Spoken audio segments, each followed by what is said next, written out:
Can we go again? Yeah. Have you got that new script there, Bernard? Oh, yes, Prime Minister. The Trident programme is too expensive. By cancelling it, we shall release billions of pounds to fund an imaginative and radical attack on the nation's problems. What this country needs is a Can we hold it? What was wrong? No, it's very good, Prime Minister. Just a minute, Bernard, yes? Do you mind not leaning forward like that? It makes you look as though you're selling insurance. Trying to urge the customer to sign. And also it makes you look up at the lens like a sort of suppliant. You should really be looking down from on high. Yes, I see. What this country needs. What this country needs. What this country needs. Mr. Malcolm and I have drafted a slightly different version to this speech. Let's see. We shall, of course, be reviewing a wide range of options over the whole field of government expenditure. Bernard, this doesn't say anything. Oh, thank you, Prime Minister. Oh, you're too kind, Prime Minister. No, Bernard. I don't like it. All right, you could say urgently reviewing. No. Well, I do think it should be toned down a bit. Aha. Any thoughts, Malcolm? Well, what about the Trident programme is a heavy burden on your tax bill. £15 billion is a lot of money, and we should be looking at it very carefully to see if it merits the amount it costs. Yes. Yes, all right. It's OK to mention figures, isn't it, Godfrey? Yes, I mean, practically no one takes them in, and those who do don't believe them.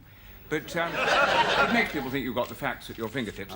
And don't forget, people don't know you're reading them off the teleprompter. Apart from that, it was fine, wasn't it? Yes, you were going a bit slowly. Well, the teleprompter thing was going a bit slowly. No. It follows your speed. Try going slow and then fast, OK? Oh, and cue. The Trident programme is a heavy burden on your tax bill. £15 billion is a lot of money, and yes, I see what you mean. Prime Minister, would you mind not saying your tax bill? Oh, why not? Well, it makes you sound as though you're not one of the people. You know, it's like the ruler talking to the ruled, them and us. See, well, what should I say? Our tax bill? I mean, you pay taxes too. Yes. Change that, would you, Bernard? Yes, Prime Minister. I still think it's very direct. Oh, good. Thank you, Bernard. No, I mean, lots of people's jobs in this country depend on Trident. Until there's been a consultation. Yes, that's a thought. Malcolm? Well, we could say defence expenditure is one of those areas which this government will be looking at closely to see if we can achieve the same level of defence at a lower cost. That's too long. Can you make it 2 sentences? Oh, why? Well, Prime Minister, it's just that we find that if a sentence goes on over 3 lines, then by the time it gets to the end, most people have forgotten how it began, including the person speaking. 2 sentences, Malcolm. And you are beginning to lean forward again a bit. But that's what I do when I want to look sincere. Yeah, but the trouble is, it makes you look like someone who wants to look sincere.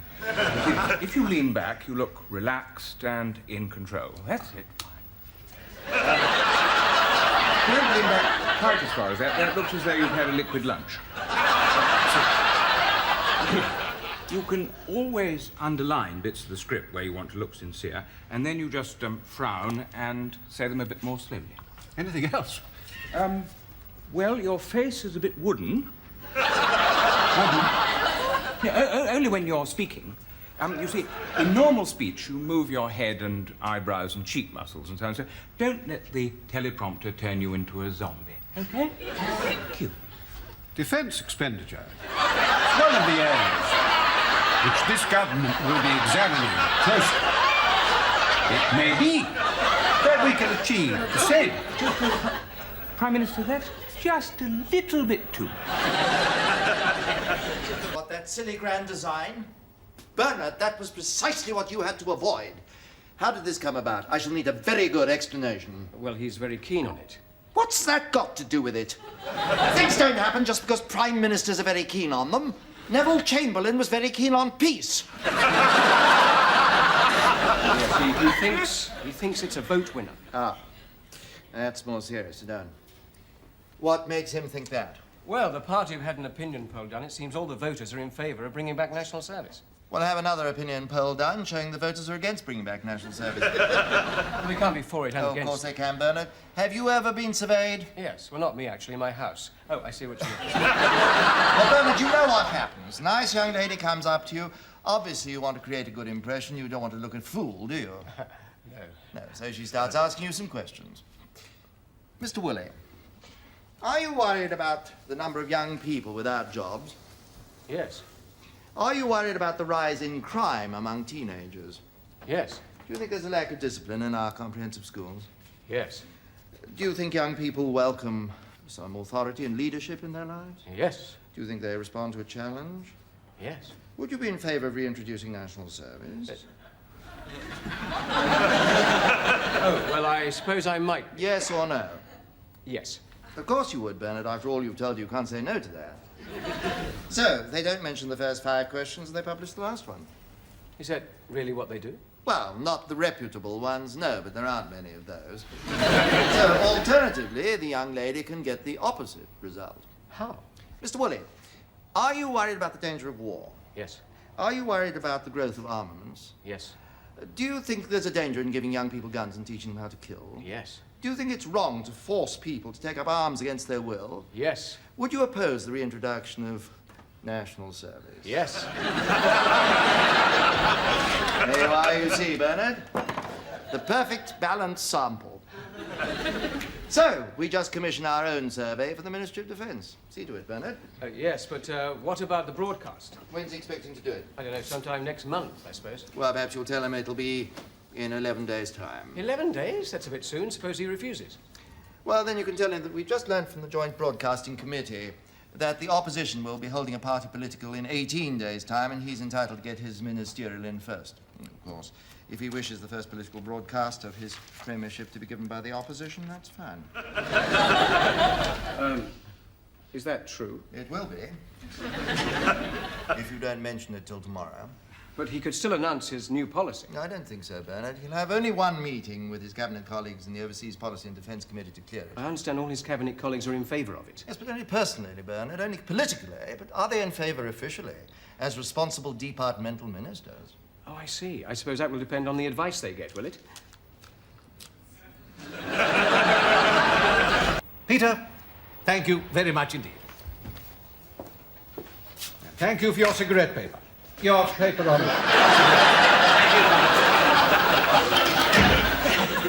Is this serious, Prime Minister? What do you mean by that? Well, it's always been the practice in the past to discourage anti-smoking speeches by ministers and not to print or distribute their speeches if they make them. Well, I want Peter's speeches printed and distributed. I want everybody to know. Yes, Prime Minister. Do you think you will win this one? The tobacco lobby is incredibly powerful. Well, some you win, some you lose, Bernard. This one I shall definitely lose. And why? If you were the Treasury, which would you rather do without? £1.5 billion in tax cuts or £4 billion in lost tobacco tax revenue? Well, the tax cuts, it's smaller. Exactly. That's what I want, and that's what I shall get. Oh, it's Sir Humphrey. Can he have a word? Yes, of course. Yes, come in, please. Prime Minister. Humphrey. I was just wondering, did you have an interesting chat with Dr. Thorne? Yes, he proposed the elimination of smoking. By a campaign of mass hypnosis, perhaps. By raising tobacco taxes sky high and simultaneously banning all advertising, including at point of sale. Don't you think his position is admirably moral? Moral, perhaps, but extremely silly.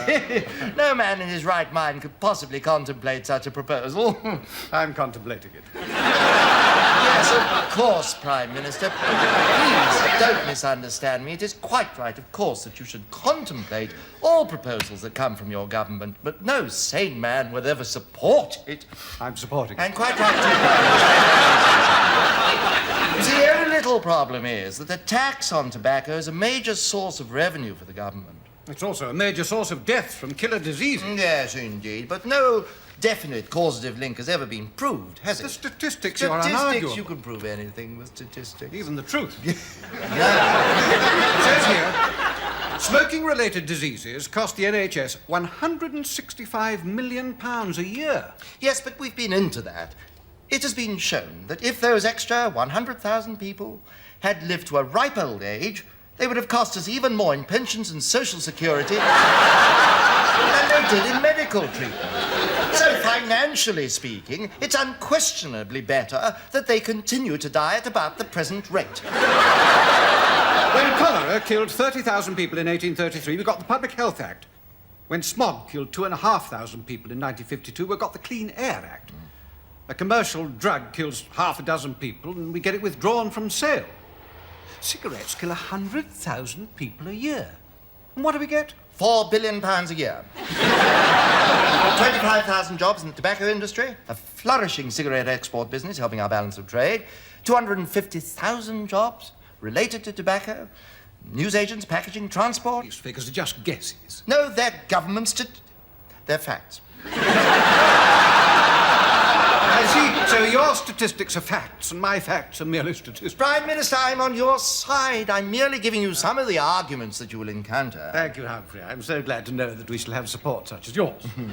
But, Prime Minister, it will be pointed out that the tobacco companies are great sponsors of sport. Now, where would the BBC sports programmes be if cigarette companies couldn't sponsor the events that they telegraph? Humphrey, we're talking about 100,000 deaths a year. Yes, but cigarette taxes pay for a third of the cost of the National Health Service. We're saving many more lives than we otherwise could because of those smokers who voluntarily lay down their lives for their friends.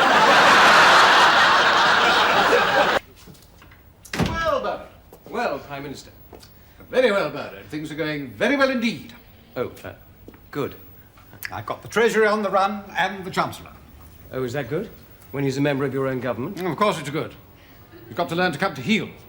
You've got to learn to cooperate. What do you mean, cooperate? I mean obey my commands. That's what cooperate means when you're Prime Minister. Prime Minister, why are these tax cuts in your interest? I know the Treasury hates giving money back, but it's your government too. But it's simple. Cutting taxes by £1.5 billion is going to win us masses of votes. But my ministers are more interested in getting money for their own departments than in supporting me. So I'm using my support for Peter Thorne as a little leverage on the Treasury. Your loyal support. Precisely. In order to get their loyal support. And after you get the tax cut, you will withdraw your loyal support from Peter Thorne. Dear Bernard, how can you be so cynical? I shall simply rearrange my priorities. Sir Humphrey's waiting to see you outside. Send him in at once. Yes, Prime Minister. Your word is my cooperation.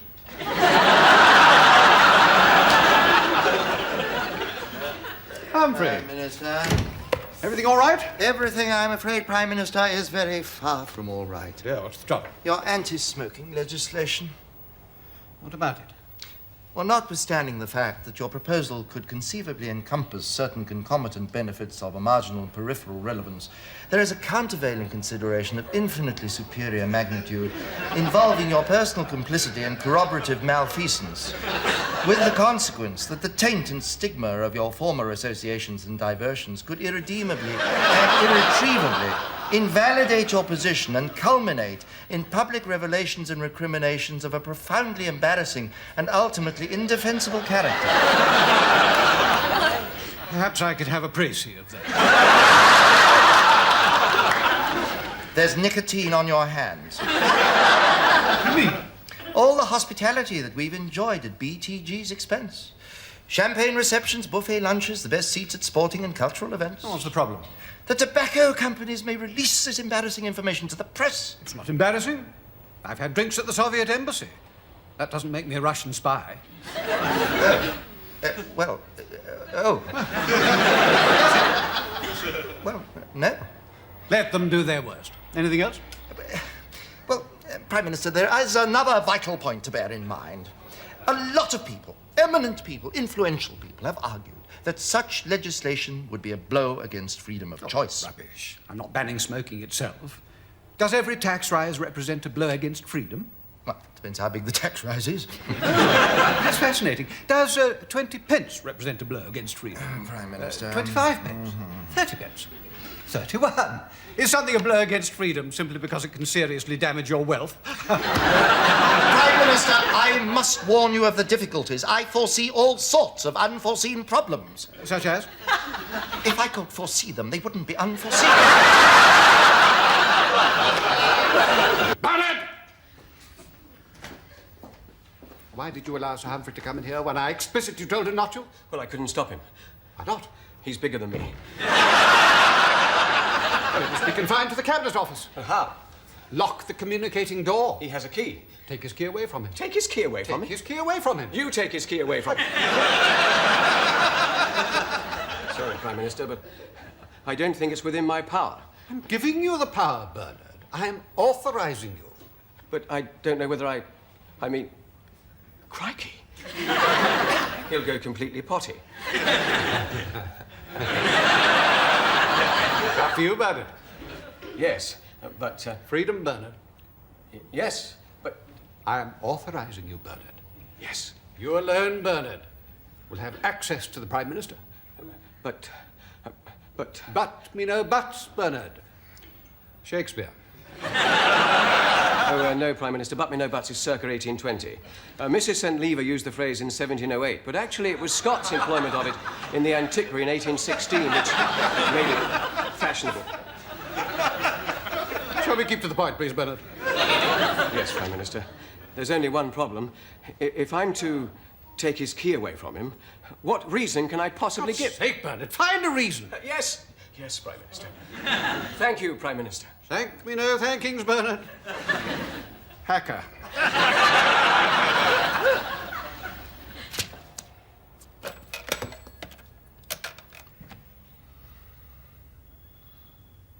Bernard? Yes. It's me. Look, I'm coming through to number 10. I'd like a word with the Prime Minister, please. No, Sir Humphrey. What did you say? I said no, Sir Humphrey. No! Yes. Oh, that's better. For a moment, I thought you said no. I did say no. The Prime Minister is busy. Then I'll come and see you. I'm busy too. What? Sir Humphrey, you may not come in. You do not have permission. I'm coming anyway. You little runt. He couldn't believe his ears. What did he say? He's coming anyway. Are you feeling strong enough? No, it's all right. He can't come in. I told security to take his key from his office. My God. No, Bernard, it's just your boss. I'm staggered. I'm fairly surprised myself. Well, how did you get through a solid door? Where's my key gone? You must have a spare. Where's my key? The Prime Minister told me to have it removed. That's not correct. Would you mind, dear Liz? Nothing to do with you. Thank you. The Prime Minister does not have it within his power to deprive me of my key. It's his house. It's a government building. Well, I believe it's the Prime Minister's decision who comes into his house. After all, I don't give my mother-in-law the key to my house. I am not the Prime Minister's mother-in-law, Bernard. Look, Bernard. Would you excuse us, dear lady? Yes? Carry on. Bernard, I don't want us to fall out over this. It's so petty of the Prime Minister. You and I are going to have to work together for some years yet, but Prime Ministers come and go. Whereas your career prospects depend upon those who have the power over promotions and appointments on a long-term basis. I must insist you tell me how you came in. Sorry? You must have a personal key. Now, I insist you hand it over. Well done, Bernard.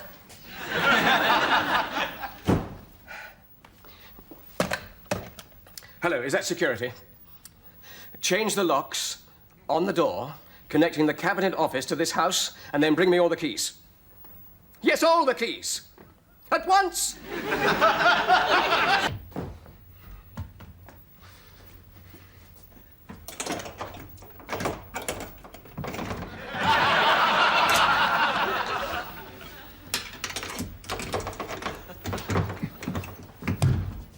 Open this door. Open this door. You'll pay for this. Open the bloody door.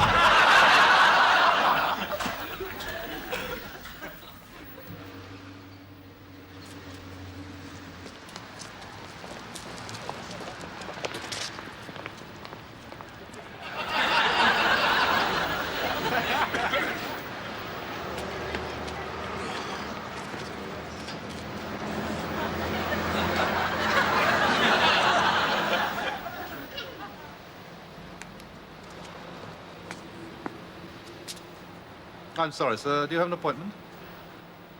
I'm Sir Humphrey Appleby. I know that's Sir Humphrey. Do you have an appointment? I'm the Cabinet Secretary. Yes. Do you have an appointment? I don't need an appointment. moment, I got a pass. May I see it, please, sir?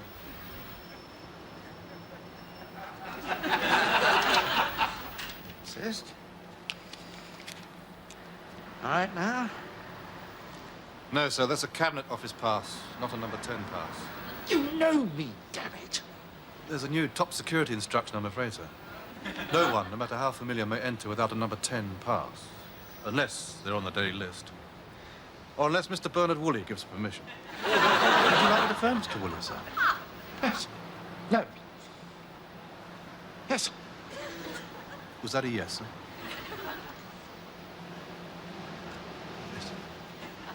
I have Sir Humphrey Appleby here, wishing to enter by the front door. Would you ask Mr. Woolley if he may be admitted?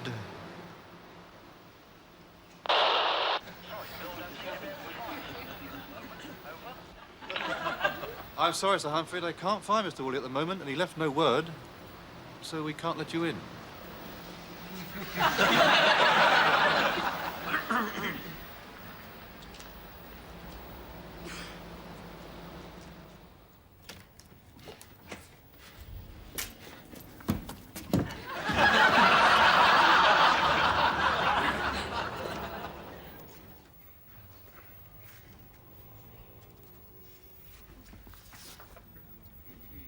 Oh, look, it's Humphrey.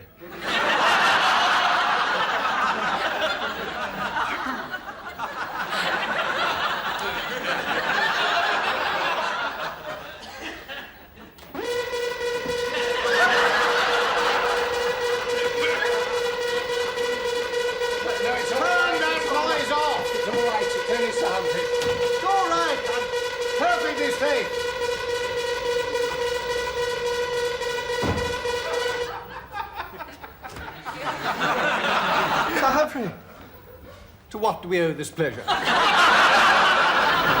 I must protest in the strongest possible terms my profound opposition to a newly instituted practice which imposes severe and intolerable restrictions upon the ingress and egress of senior members of the hierarchy, and which will, in all probability, should the current deplorable innovation be perpetuated, precipitate a constriction of the channels of communication and culminate in a condition of organizational atrophy and administrative paralysis which will render effectively impossible the coherent and coordinated discharge of the function of government within Her Majesty's United Kingdom of Great Britain and Northern Ireland. You mean you've lost your key? Good cabinet meeting, darling. I want a triple scotch. Oh, as bad as that. Why? Apparently the financial crisis is much worse than we thought. All the cabinet have got to make cuts in their spending plans. Oh, Bernard, would you like a scotch? Oh, yes, sir. Could I have a large one, please? Oh, another triple. Humphrey should have seen this coming and warned me. I don't think Sir Humphrey understands economics, Prime Minister. He did read classics, you know. What about Sir Frank? He's head of the Treasury. Well, I'm afraid he's at an even greater disadvantage in understanding economics. He's an economist. If there's an economic crisis, can't the cabinet see they've got to be cuts? Well, they can see they've got to be cuts in other departments, not in their own. So this morning you ordered a clamp down. I can't order anything, darling. I'm only the Prime Minister. You're in charge. No, I'm not. A leader can only lead by consent. Consensus. That's democracy. So who is in charge if you're not? Well, nobody, really. Oh, is that There must be. That's what democracy is all about. And as if that weren't enough, I've got a deputation of MPs coming to see me this afternoon about a pay rise I promised them. What will you say? I shall say I deeply sympathise, which I don't. They fully deserve their money, which isn't true. And that I shall make it my first priority as soon as the crisis is over, which I shan't. But if they go and vote themselves a whacking great pay rise and then tell everybody else there's no money for their pay rises, it doesn't do very much for the dignity of Parliament, which it doesn't. But aren't they underpaid, in fact? Underpaid? Backbench MPs, darling. Being an MP is a vast subsidised ego trip. It's a job for which you need no qualifications, there are no compulsory hours of work, no performance standards. You get a warm room and subsidised meals for a bunch of self-opinionated windbags and busybodies. You suddenly find people taking them seriously because they've got the letters MP after their names. How can they be underpaid when there are about 200 applicants for every vacancy? You could fill every seat 20 times over, even if they had to pay to do the job. You were a backbench MP only 5 years ago. I was the exception. I was the cream. I rose to the top. Do you think what you say will shut them up? Who knows? But the public will never stand for MPs giving themselves a pay rise when we're having to cut back on nurses and teachers. Nurses and teachers? Oh, that's a much more serious problem. Oh, no, darling, much less serious. Nurses and teachers can't vote against me till the next election. Backbenchers can vote against me at 10 o'clock tonight.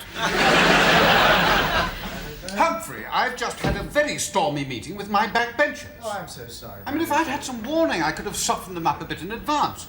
But the paper only arrived the night before Cabinet. Oh, indeed, Prime Minister, most regrettable. Well, it's up to you, Humphrey. You're Cabinet Secretary. You must insist that we get papers circulated earlier. Alas, there are grave problems about circulating papers before they're written. Why the sudden crisis? The Treasury must have seen it coming. Prime Minister, I am not the permanent secretary to the Treasury. You must ask Sir Frank. What would Sir Frank say? It is not for a humble mortal such as I to speculate on the complex and elevated deliberations of the mighty. But in general, I think Sir Frank believes that if the Treasury knows that something has to be done, the Cabinet shouldn't have too much time to think about it. But that's an outrageous view. Yes, indeed. It's known as Treasury policy. Suppose the Cabinet has questions. Well, I think Sir Frank's view is that on the rare occasions when the Treasury understands the questions, the Cabinet doesn't understand the answers. Prime Minister, I'm doing a paper on this civil service pay claim, but if it's really urgent, I can give you an immediate response. Yes, please. What's your answer? I haven't got an answer, more a series of questions. What, for me? For Sir Humphrey. The claim is clearly self-serving and inappropriate, and is significant for the questions it leaves unanswered. Right, fire away. All right, but I think you should treat this as highly confidential, or you'll never catch Humphrey out. First of all, you should ask what deduction... Yes?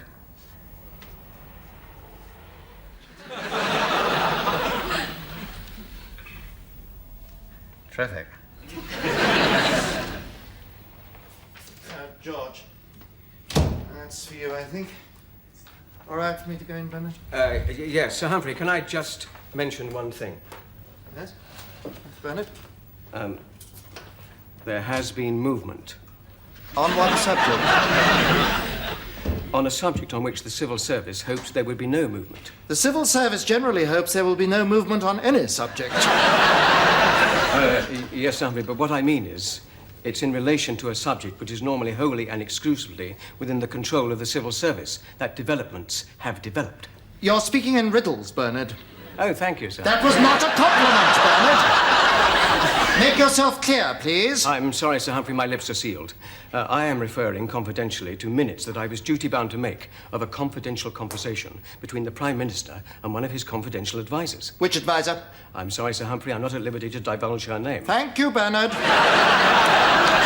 And this confidential advice was to do with the financial crisis, was it? Oh, no, Sir Humphrey, much more important. Not his silly nuclear strategy. Much more important. You don't mean the civil service pay claim. See, what do you advise, Bernard?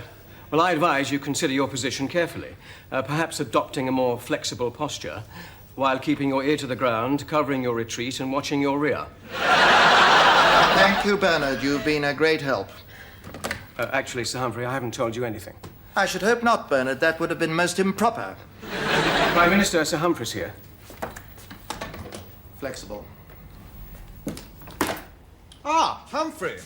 Come in. Thank you, Prime Minister. Tell me what you think of this.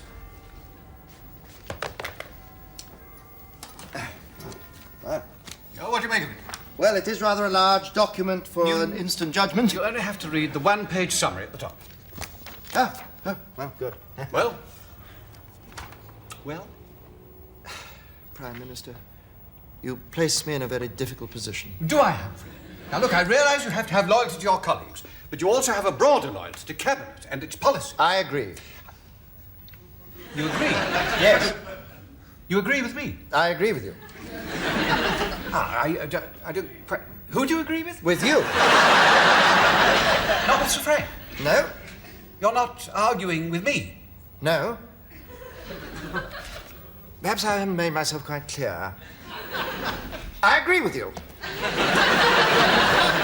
Well, what do you make of that pay claim? Well, it's not excessive in itself, but at a time of national stringency, it is neither wise nor in the national interest.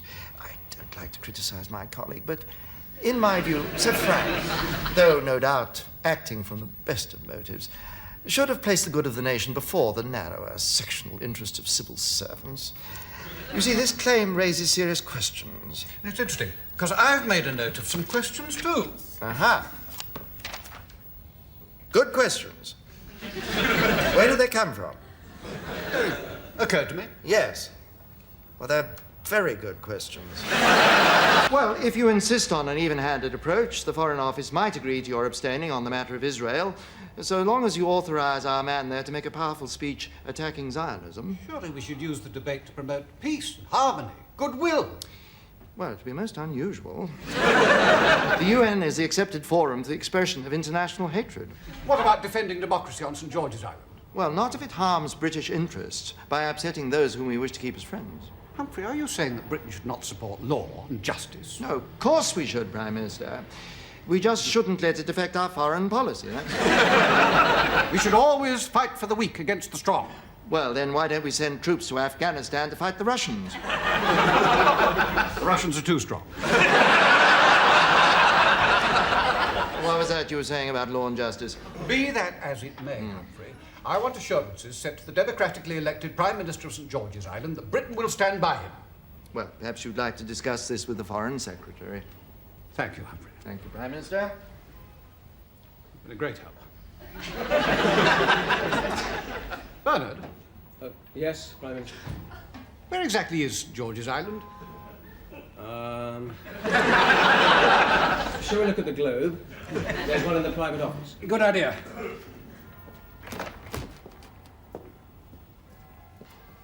Good afternoon, Luke. Good afternoon, Prime Minister. Now, where is it?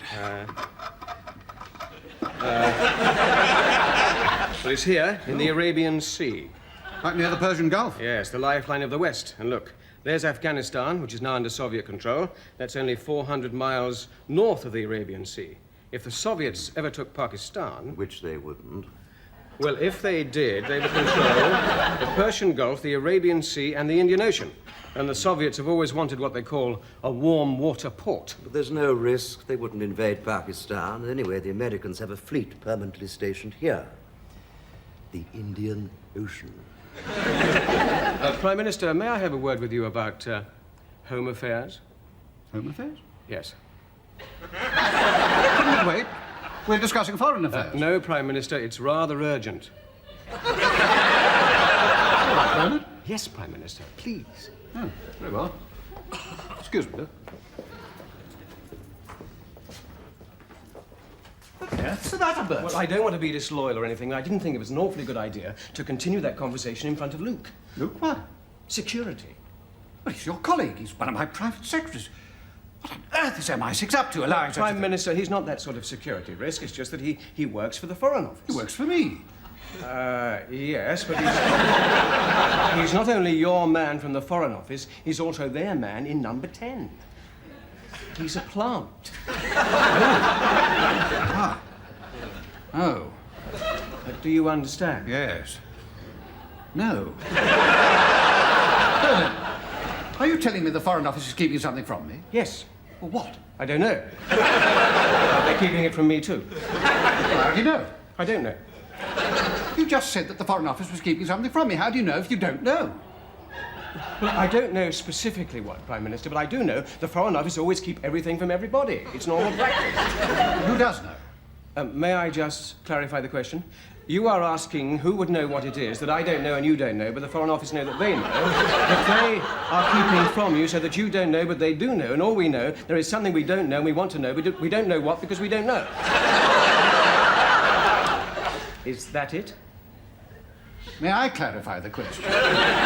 Who knows Foreign Office secrets apart from the Foreign Office? Oh, that's easy. Only the Kremlin. Don't let it upset you, Jim. We're used to it. It happens all the time. I told them to abstain. Well, it's well known that in the British Foreign Office, an instruction from the Prime Minister becomes a request from the Foreign Secretary, then a recommendation from the Minister of State, and finally just a suggestion to the Ambassador. If it ever gets that far. Thank you. L'chaim. Cheers. Well, Jim, what are you going to do about St. George's? You know about that? Obviously. Not a serious problem, is it? Isn't it? Well, your information must be better than mine. So mine comes from the Foreign Office. Israeli intelligence says that East Yemen are going to invade St. George's Island within the next few days. What? So that's the connection. Now, your Foreign Office have agreed with East Yemen that they'll make strong diplomatic representations but do nothing. In return, the Yemenis will let you keep your airport contract after they've taken over. There'll be uproar. But that's only the start. I happen to know from our ambassador in Washington that the Americans are going to support the present government at St. George's. In the UN? No, in battle on St. George's Island. They'll send in an airborne division backed up by the 7th Fleet. The Americans invading a Commonwealth country? The palace will hit the roof. And I shall look ridiculous. Why didn't the Americans tell me? They don't trust you. Why not? Because you trust the Foreign Office. Oh, I see. What can I do about it? Well, Jim, you have an airborne battalion on standby in Germany that is not now needed for the NATO exercise. How do you know? I know. Now, if you were to send it to St. George's Island, it would frighten off East Yemen. They'd never dare invade. Of course, it's not for the Israeli ambassador to advise the British Prime Minister. And he wouldn't take your advice anyway. Get me the Foreign Secretary, and then the Defence Secretary, please. I wonder the Foreign Office didn't cover themselves. Maybe they did. They gave me several boxes tonight. I've been through them all except this one. I wonder if this could be it. Northern Indian Ocean Situation Report. It's 138 pages. It must be it. Hello? Yes, Roddy. I want the President of St. George's Island to extend an invitation to Britain to send an airborne battalion on a goodwill visit. No, just a friendly gesture. Goodwill. Yes, at once, please. Thank you. I seem to think that 800 fully armed paratroopers was an awful lot to send on a goodwill visit. No, it's just an awful lot of goodwill. Oh, yes, Paul. You know you have an airborne battalion on standby in Germany. Yeah. Never mind how I know. Well, since it's not being used, I want them to fly straight off to St. George's Island. Sort of between Africa and India. A goodwill visit. You're just showing the flag. They have been invited. Yes, leave in 6 hours. Yes, an instant goodwill visit. Tell your press office to announce it at once. No. Leave me out of it. A routine visit. All right? A routine surprise visit. Well, say they were invited earlier, but the NATO exercise got in the way, and now they're not needed, they're going anyway. Well, all right. Nobody knows it's not true. Press statements aren't delivered under oath. They'll be off at midnight.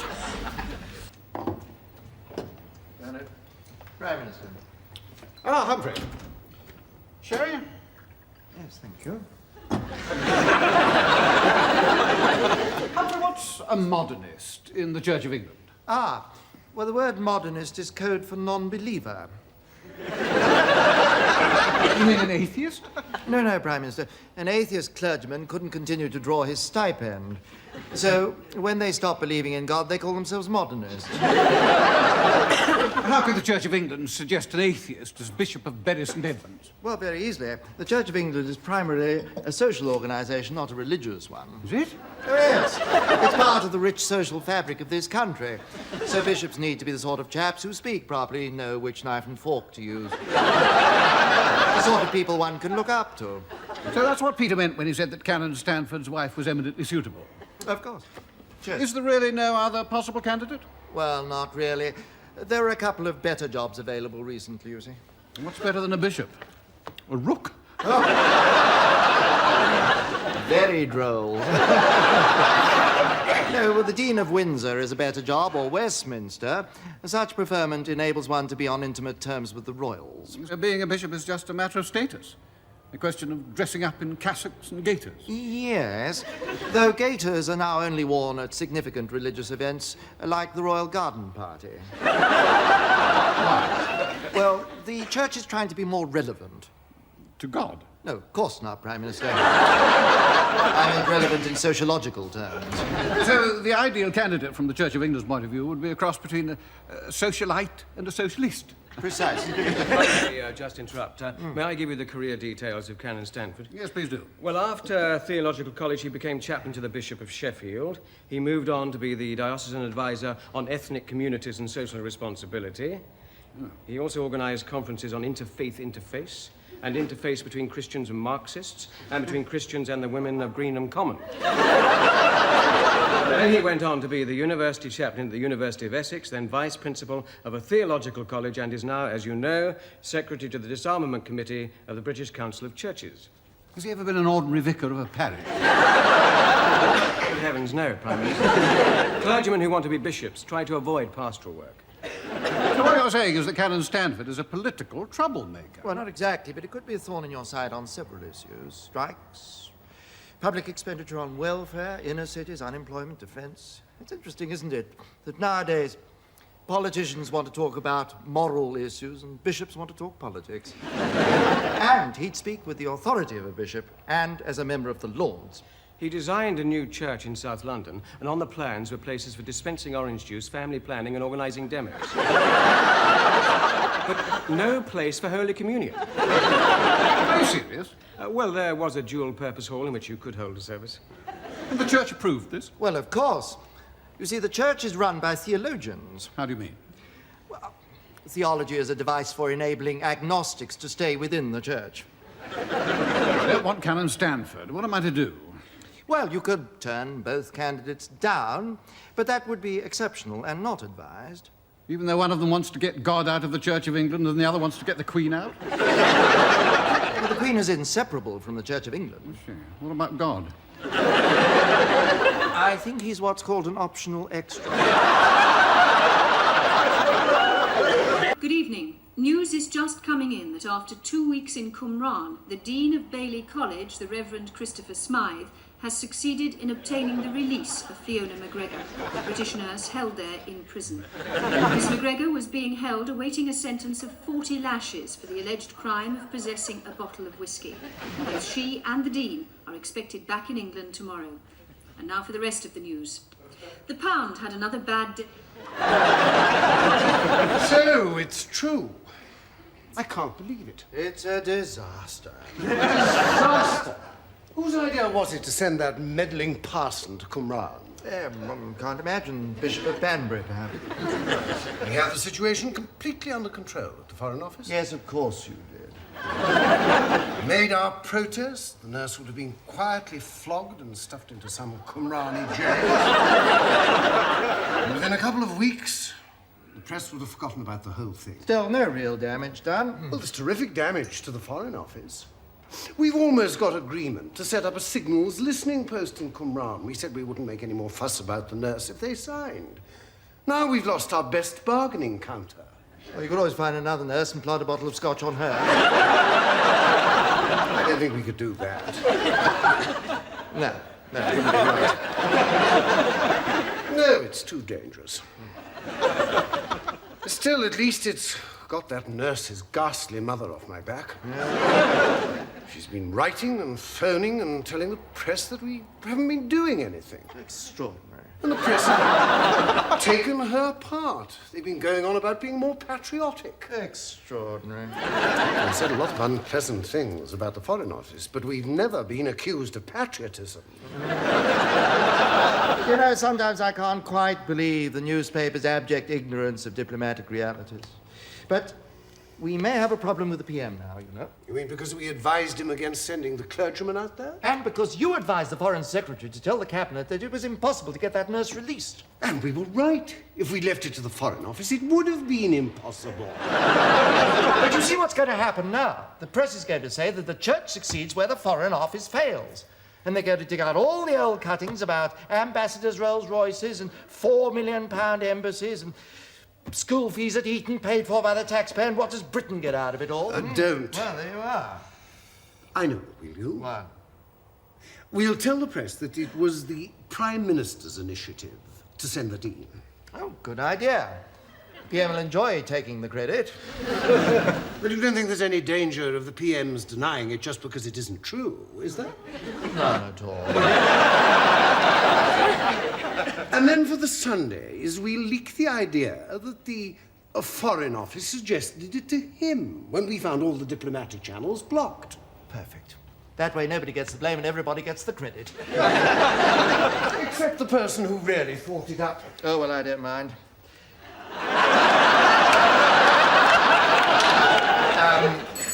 I mean, I don't mind that he doesn't get the credit, whoever he is. Excuse me.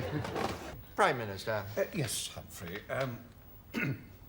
There's something I want to talk to you about, something very secret. Would it be easier if I wasn't here?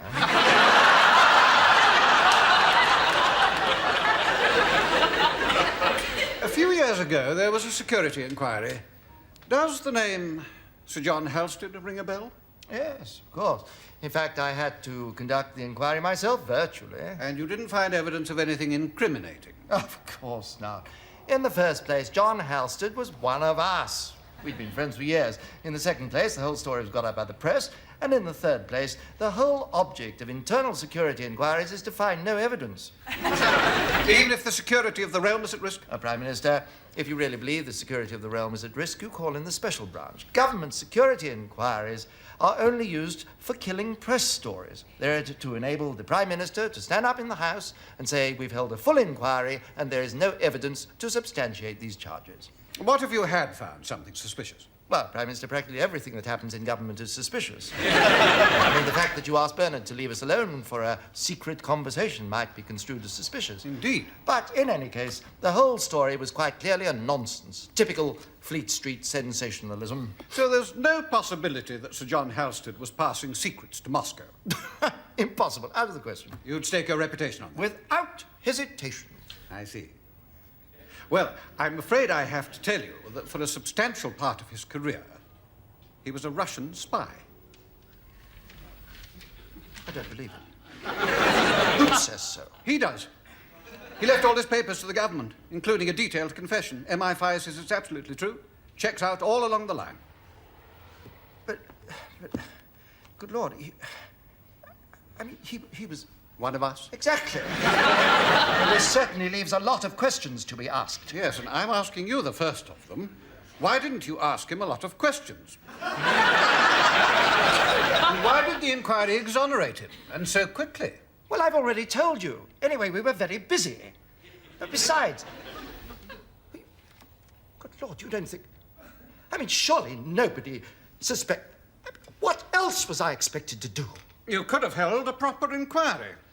After all, you had evidence of his surprisingly long stay in Yugoslavia. Yes? And shortly afterwards, several MI5 agents behind the Iron Curtain were rounded up and never seen again. Yes.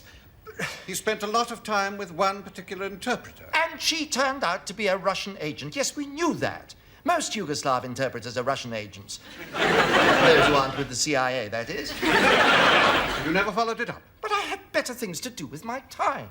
3 months later, she moved to England and settled in Cambridge, 150 yards from Sir John Halstead's own house. They were neighbours for the next 11 years. Crikey. You can't check up on everything. You never know what you might find. I mean, if you've got that sort of suspicious mind, you ought to... Hold security inquiries? Yeah, no. John gave me his word, Halstead. The word of a gentleman. Anyway, Humphrey, I have a problem. Problem? You. Me? You don't think... You couldn't think... I don't speak a word of Russian. Well, you must admit it was either incompetence or collusion. Collusion? I give you my word, Prime Minister, it wasn't collusion. The word of a gentleman? Exactly. An Oxford gentleman. You've been briefed by MI5? Indeed, Prime Minister. Bad business. Unfortunate. Disastrous, I'd say. Oh, not disastrous. Surely it will never come out. You mean things are only disastrous if people find out about them? Of course. Even if the Cabinet Secretary is a spy? But I'm happy to say that is not the case. How can you be so sure? MI5 have just come across this in the Halstead papers from his private diary. Another session with that prize goof, Appleby. Fooled him completely. He never asked any of the difficult questions. Didn't seem to have read the MI5 report. So much wool in his head, it's child's play to pull it over his eyes. That certainly Exonerates Humphrey. Arnold. Can't tell you how happy this makes me. Shall I... No. I'll keep this. Then I take it there's really nothing for me to investigate after all. Well, apparently not on security grounds. Good. Then in that case, I'll take up no more of your time. Hold on. There's still the question of incompetence. Well, of course, Prime Minister, we all make mistakes. Well, not on that scale. Do you think I should sack him? I hardly think so. Why not? Don't you think civil servants should ever be sacked? If they deserve it, of course they should, in principle, but not in practice. Why not? There would have to be an inquiry, and all inquiries into the incompetence of civil servants somehow seem to lead back to mistakes by ministers. On second thoughts, leave it with me. Thank you, Prime Minister.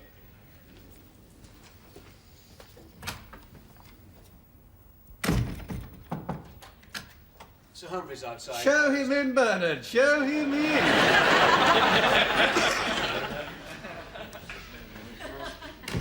Ah, Goofy. I'm